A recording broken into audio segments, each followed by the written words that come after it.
Alright guys, I'm just going to make this video about my political views and kind of just go over a little bit of politics in general, I guess. Um, I guess I'll kind of just start out by saying that it kind of baffles me how every, 4 or 5 years people fall for the same people over and over, the same group of people over and over. I mean, like if you look at Canada and the US in the last two presidents and prime ministers, you've had two liberals and well, I guess if you include Trudeau, we've had three liberals and I guess two right-wingers or whatever you want to call them. And I mean, really, not a one of them has been good. Bush, I think it's not even debated anymore. He's a disaster. Stephen Harper, and when times are good, yeah, he was doing a decent job, but we really should have been saving.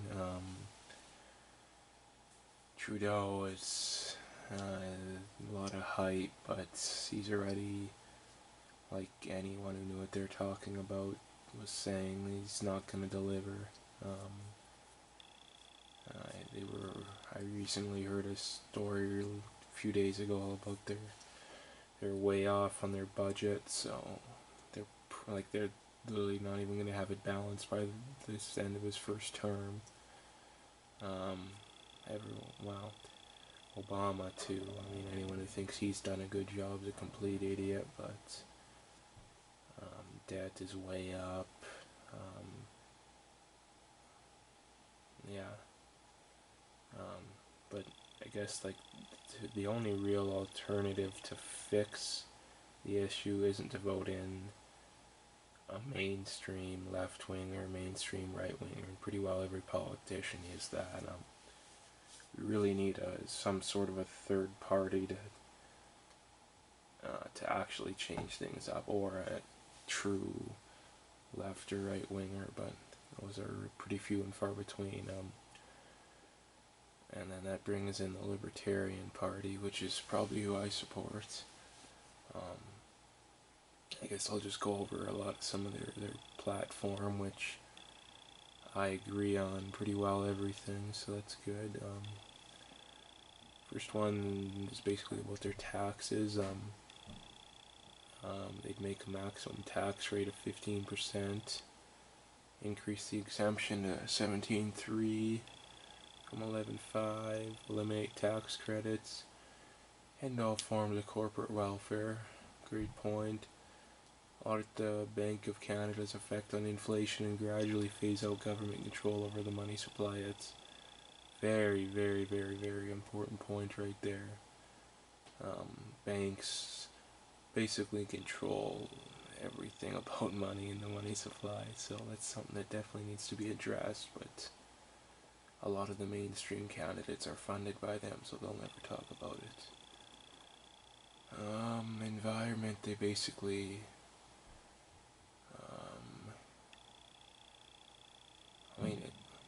again, I think the whole climate change stuff like that is really overblown. I think a lot of this stuff's brought in basically just to tax us. Basically environment, basically all they don't really go over that much of the environment, which is what I agree with. Enforce property rights so individuals have full ownership of their lands and natural resources below it. Encourage a system whereby harm and property damage as a result of pollution can be dealt with through the judicial system. Remove eminent domain legislation by repealing the Expiration Act. That's an important point there. If you don't know what eminent domain is, it's basically,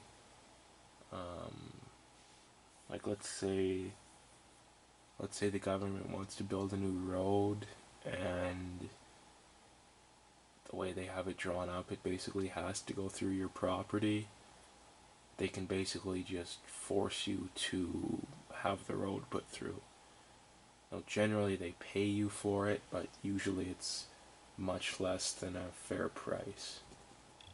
So it's just more government abuse of power there.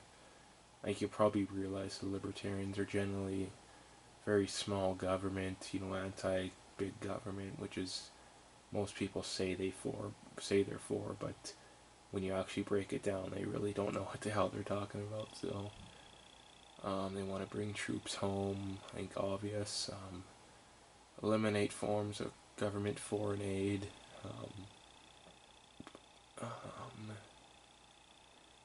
Encourage remittances.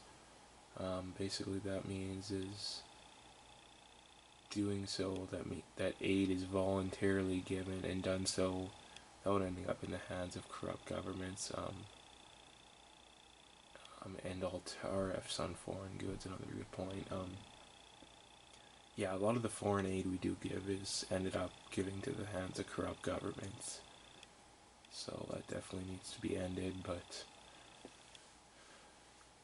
criminal justice reform, the Libertarian Party seems like the one party that's actually serious on, I know another point that everyone always says they're for, but never actually does. And if they are for it, they seem like they're for it in a way that would just make it corrupted in a different way. Basically, they say they're going to legalize prostitution, assuming they're consenting adults, and then war on drugs. They'd end the war on drugs by legalizing cannabis and immediately decriminalizing the consumption and possession of drugs. They go on to talk about how expensive and it is, basically the war on drugs, which it is massively expensive and proven to be basically pointless, but people still believe it for whatever reason. I guess they go on to also say that if you're going to legalize things like cannabis, you have to make sure that the prices aren't too high, or else people still buy from drug dealers and so on. They'd repeal Bill C-51, which is like our Patriot Act, and warrantless searches. I'll probably end up making a video on this in the future, but I guess I'll just go over it shortly. It kind of makes me mad how people are fine with people being spied on them. The good example is people, like a lot of people say, well, what do you have to hide? I'm fine with it.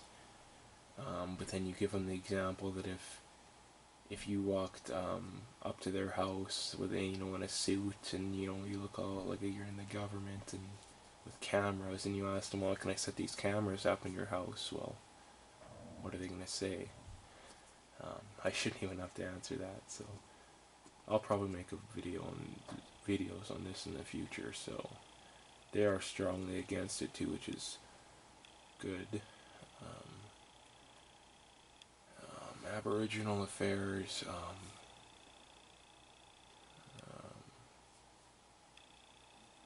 Basically make some points here. I won't go over them too much, but like another thing liberals and conservatives always say they're for, but never really actually care about.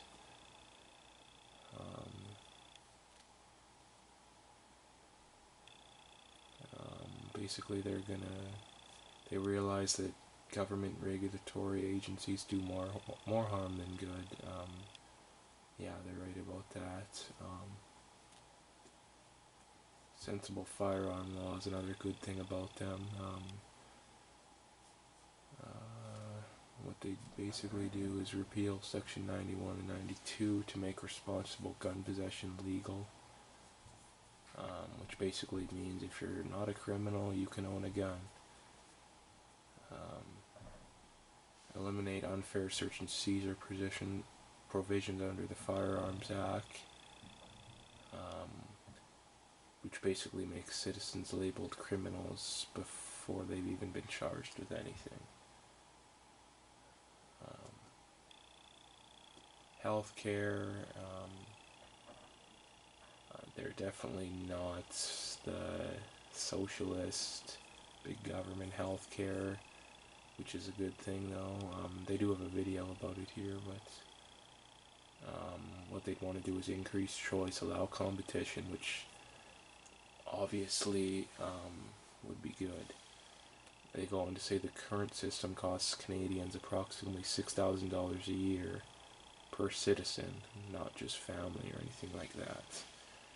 So imagine if you had $6,000 a year to spend on healthcare. Even if you saved like half that, you'd have $3,000 a year just magically appear. Plus, you could invest the other 3,000 for if anything ever happened. Personally, I know throughout my whole life, I don't even know if I've cost the system $6,000, so that's pretty insane. But another good point. The last one, they basically go over their immigration stance. They basically say that like good immigrants that have skills and stuff should be coming, or should be allowed to, I guess. But we should only be bringing in no more than we can afford. I know the whole Syrian thing is a big controversy now, but I hate to say it, but you can't just bring in unlimited amounts of people. I don't care what kind of a guilt trip you bring up. If we can't pay for them, we shouldn't be bringing them in. If they're not going to be working, then they shouldn't be coming in. I know a lot of people bring up, though, if you were in their shoes, well, if I was in their shoes, I'd be begging to be working. So, just begging. Anyway, I know some of them do want to work. I know there is some hard workers, but there's definitely no shortage of bad apples. So they go on to say eliminate the point system and replace it with a background check for fraudulent or criminal activity. Yeah, that's pretty well aligning with what my political views would be, and aligning on probably what the best solution to our current problems are. Like I said, the left or the right wingers, Democrats, Republicans, liberals, conservatives, none of them are going to fix it. Liberals are consistently bad. Conservatives are generally good when times are good, but terrible when times are bad. It's really take your pick. You want to be consistently poor and barely making it by, or do you want to have some boom and bust? If you don't want that, then we're gonna have to go someone third party or someone that actually wants change, and I think the libertarians are the best choice for that. Yeah, it's my political views, and I'll definitely have more videos in the future pertaining to politics for sure.